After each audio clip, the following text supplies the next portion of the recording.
Jadi su'ul khatimah itu patut kita takuti. Kenapa sebabnya? Karena su'ul khatimah itu merupakan akhir daripada nilai manusia. Nilai akhir sama dengannya di ujung. Ujar Nabi, innamal amal bil khawatim. Nah, amal-amal itu kita dinilai di ujungnya. Nah, jadi kita kalau takut kepada su'ul khatimah, kita khawatir kalau mati ini kadang membawa iman. Apalagi kita mengetahui bahwa para ulama menghimpunkan dari berbagai hadis-hadis Rasulullah, mereka menghimpunkan bahwa orang-orang nang su'ul khatimah itu sudah terlihat tanda-tandanya. Nah, apabila tanda-tanda su'ul khatimah itu kita ukur dengan keadaan kita, makin banyak ada tanda pada diri kita, tentu makin takut dengan su'ul khatimah. Kalau kita perasaan kada takut mati itu kena dicabut iman, kada ada sampai wah ini kada ada perasaan takut mati itu dicabut iman. Kada pernah tafakur, wah aku ini mati beriman juga, kada kakain kada tahu lagi nih. Kada pernah mikirkan itu. Mencari amalan-amalan supaya husnul khatimah makin ya ada sebuah juga. Jadi seolah-olah mati itu ya mati. Nah, ini alamat orang yang mati su'ul khatimah.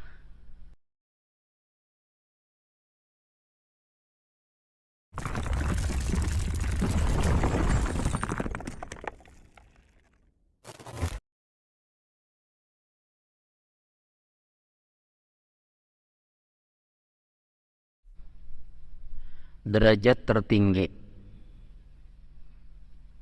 rasa takut akan diperoleh jika seseorang merasa takut kepada Allah karena mengenal sifat-sifatnya. Perasaan takut seperti ini akan menjadi hal bagi orang yang bersifat dengannya meskipun dia seorang siddiqin.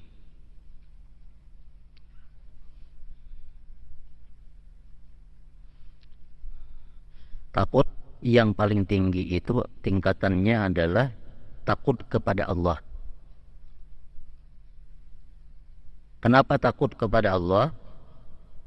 Karena Allah mempunyai sifat-sifat kebesaran. Itu yang lebih afdal, yang lebih tinggi kedudukannya.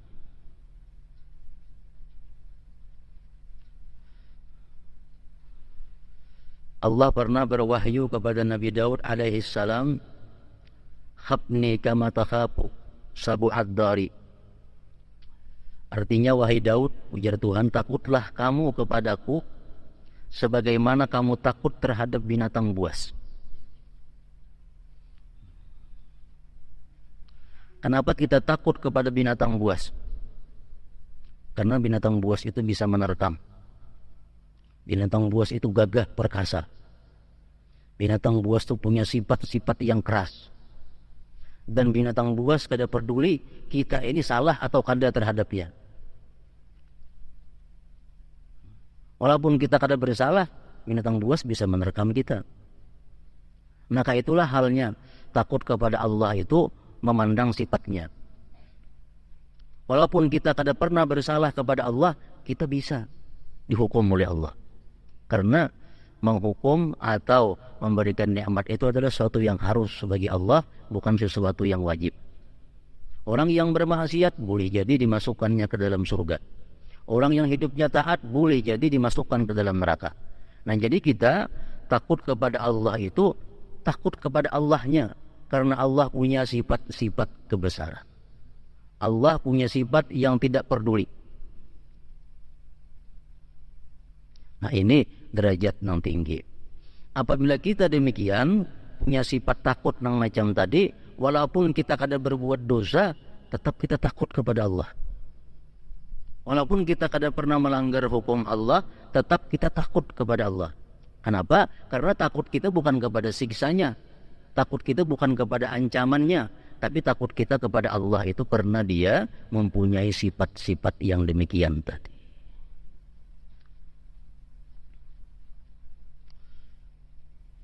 Nah, itu derajat takut yang tinggi.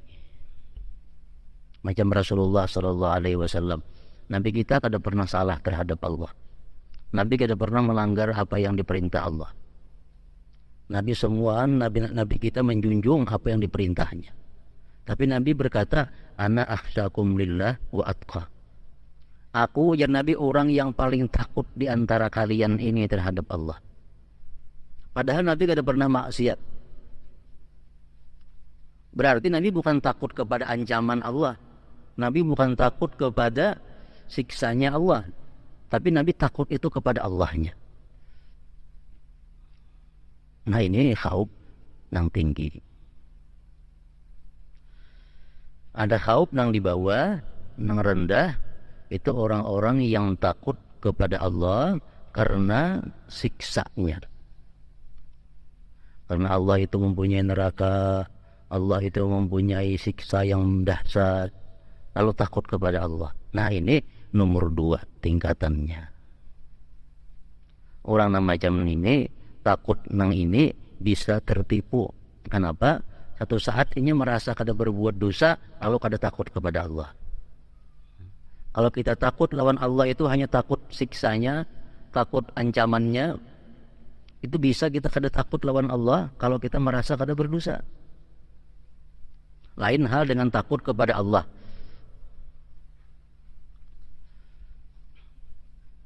Jadi orang-orang yang beribadah kepada Allah, orang-orang yang menjauhi larangan Allah disebabkan takut.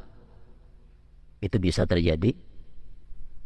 Disebabkan harap, bisa juga terjadi. Orang menjauhi yang dilarang Allah karena dia takut kepada Allah.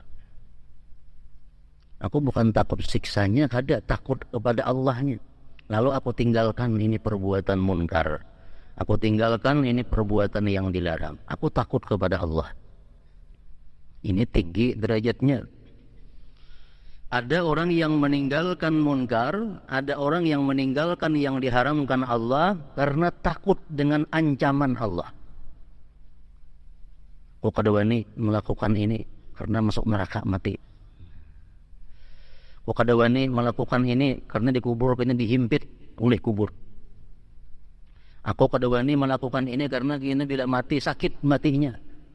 Nah ini tingkatan yang kedua. Takut bukan kepada Allah, tapi takutnya kepada ancaman-ancaman atau siksa-siksa yang diberikan Allah kepada orang-orang yang melanggarnya. Ini pun bagus juga. Kedudukan yang kedua. Ada lagi orang yang takut berbuat maksiat karena dia khawatir kalau matinya su'ul khatimah. Karena banyak hadis-hadis Rasulullah yang ancaman dosanya itu su'ul khatimah. Salah satunya riba. Orang yang melakukan praktik riba itu ancamannya su'ul khatimah. Maka dawani riba. Kenapa? Ini bisa su'ul khatimah matinya. Kadawani aku melakukan riba, mati bisa hadup iman. Lalu menarik diri daripada riba. Nah ini takutnya kenapa? Takutnya karena su'ul khatimah. Nah ini pun termasuk bagus juga walaupun di urutan yang nomor 2.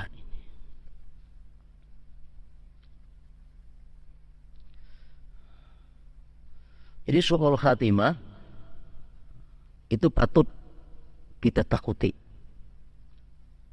Kenapa sebabnya? Karena su'ul khatimah itu merupakan akhir daripada nilai manusia. Nilai akhir sama dengannya di ujung. Ujar Nabi, innamal a'mal bil khawatim. Nah, amal-amal itu kita dinilai di ujungnya. Nah, jadi kita kalau takut kepada su'ul khatimah, kita khawatir kalau mati ini kadang membawa iman. Ini takutnya takut di tingkatan yang nomor 2. Apalagi kita mengetahui bahwa para ulama menghimpunkan dari berbagai hadis-hadis Rasulullah, mereka menghimpunkan bahwa orang-orang nang su'ul khatimah itu sudah terlihat tanda-tandanya. Nah, apabila tanda-tanda su'ul khatimah itu kita ukur dengan keadaan kita, makin banyak ada tanda pada diri kita, tentu makin takut dengan su'ul khatimah.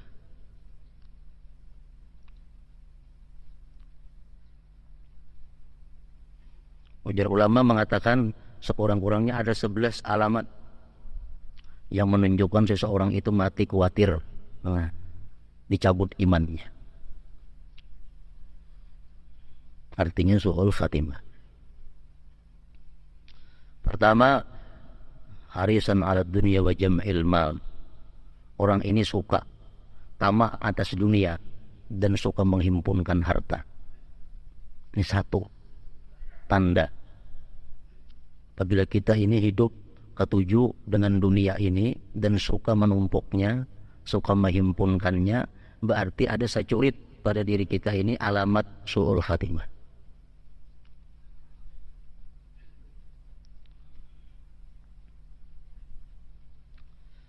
Yang kedua, ujar mereka mengatakan himmatuhus syahawat. Pikirannya itu nang nyaman-nyaman. Kayak apa makan supaya nyaman, kayak apa guring supaya nyaman, kayak apa duduk supaya nyaman, kayak apa berpakaian supaya nyaman. Nah, kayak apa itu ini supaya nang nyaman-nyaman. Pikirannya hanya untuk syahwat, untuk nang nyaman-nyaman. Dan dalam diri kita ada yang demikian itu, dua curit, sudah kita alamatnya su'ul khatimah. Yang ketiga, pahasan fil qaul wa miksara. Yang ketiga itu alamatnya adalah berkata-kata nang kada baik dan banyak bicara. Perkataan nang kada baik itu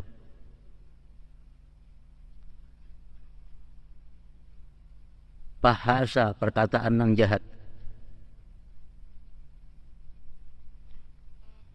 Bungol, nyambat orang, bangsat, binatang. Ketujuh, menyambat nangka itu bahasa. Sekali-sekali itu ada bapaknya gawian.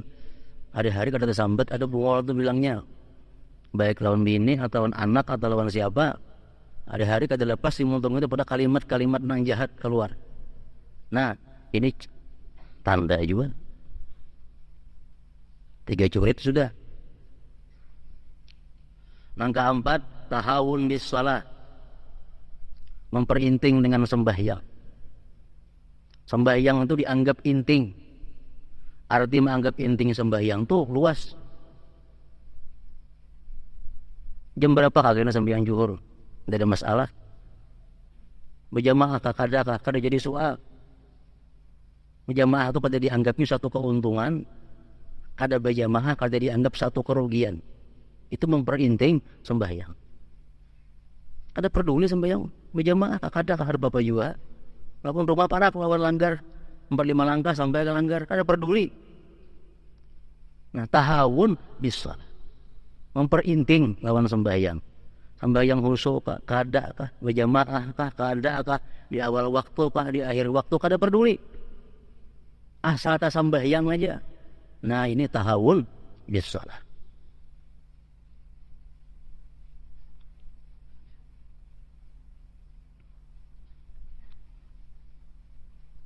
Bila itu gawian kita, itu alamat su'ul khatimah.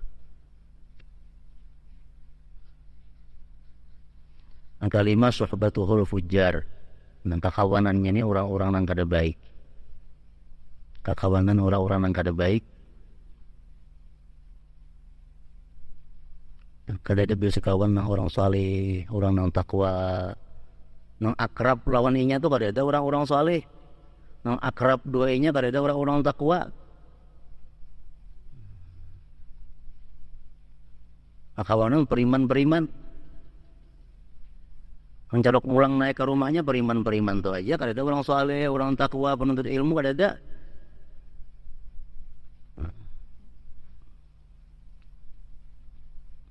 Keenam, sayyi'ul khuluq, jahat perangainya.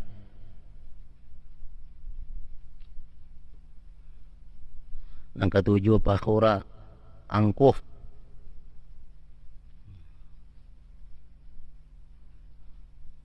Yang kesembilan, manhul manfaat linnas, pemalar manfaat diri. pamalar terhadap manfaat diri. Pokoknya kita berharap batu tulis, baik tulisan kita, ilang tulisan bang ako, dendak, pamalar lawan manfaat diri. Harap batu tukangan, ulahan bang jangan lima ko kuler kada hawa. Pamalar lawan manfaat diri. Pergisaan pang ini baikkah kada kan? Asli kada bawa udah tahu, padahal seorang tahu. Nah, pamalar lawan manfaat diri. Tandanya itu. 9 kalilur rahmah, kada penyayangan. Kada penyayangan.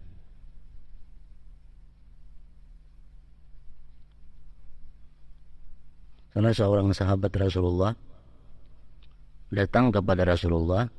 Rasulullah perhatian mencium cucu sidin Sayyidina Hasan, Sayyidina Husain. Dicium sidin, diangkat sidin, cucu sidin. Jadi jadi sahabat Rasulullah tadi, wahai Rasulullah, ulun sambilan bisi anak kada pernah ulun ciumi anak ulun itu. Sambilan bisi anak kada pernah ulun cium anak ulun. Ujian Nabi contoh kada penyayangan ngarannya. Orang kada penyayangan, jadi Nabi kada disayangi Tuhan. Kada penyayangan lawan manusia, lawan makhluk Allah yang lainnya. Nang ke-10 bakhila. Bakhil. Pemalar. Artinya biar awak uyo, biar awak sakit, biar sambati orang, asa duit jangan keluar. Pemalaran itu. Duit diulah Tuhan seakan menjaga diri, jangan diri menjaga duit. Aku aja apa? Aku aja disambat orang apakah? Asa duit jangan keluar. Pemalaran itu. Tepaling. Allah menciptakan sesuatu dalam dunia ini, duit macam-macam supaya diri nyaman. Diri supaya nyaman. Jangan disambat orang, jangan lapar. Nah, yang lapar beribadah ada apa-apa. 11 nasiyan lil maut, zakiran lil maut illa qalila. Binian tan pemalar. Biniannya umumnya pemalar. Makanya jangan lagi binian ini supaya banyak-banyak bersedekah. Kenapa? Untuk mengandang diri daripada neraka. Paling banyak penghuni bini neraka itu adalah bini-bini. Begitu Nabi ceramah demikian supaya bini-bini ini banyak-banyak bersedekah. Ada yang melontarkan bunilnya lawan Nabi, ada yang melontarkan ke kalungnya. Kenapa? Karena takutan lawan hadis Nabi tersebut.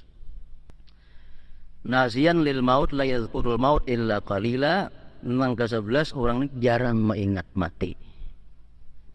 Jarang mengingat mati, kada takutan lawan su'ul khatimah. Kada meminta lawan Tuhan husnul khatimah. Nah ini. Kesimpulannya, orang-orang nang mati bakal husnul khatimah itu adalah orang-orang nang sejak wahai ini takutan dan selalu minta lawan Tuhan husnul khatimah.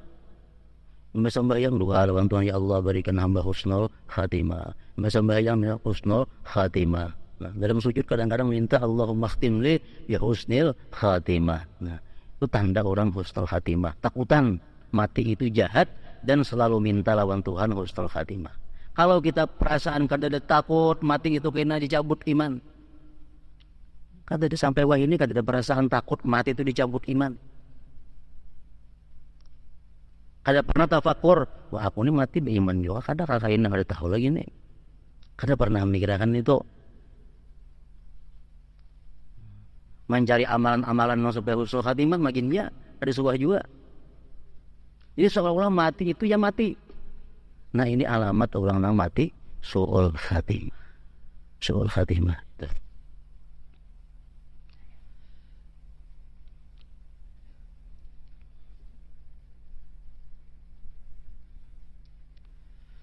Nah, rasa takut kepada Allah kelak di akhirat akan membuahkan keridaan Allah.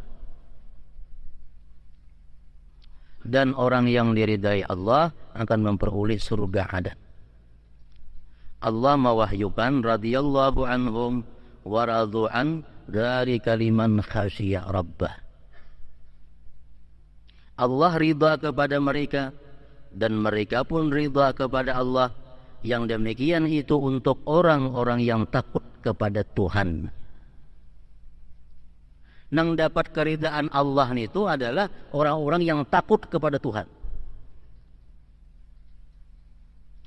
Ini kedudukan yang tinggi tadi. Lain lawan takut siksanya, takut ancamannya. Nang Allah ridha itu, mereka pun ridha kepada Allah, itu untuk orang yang takut kepada Allah.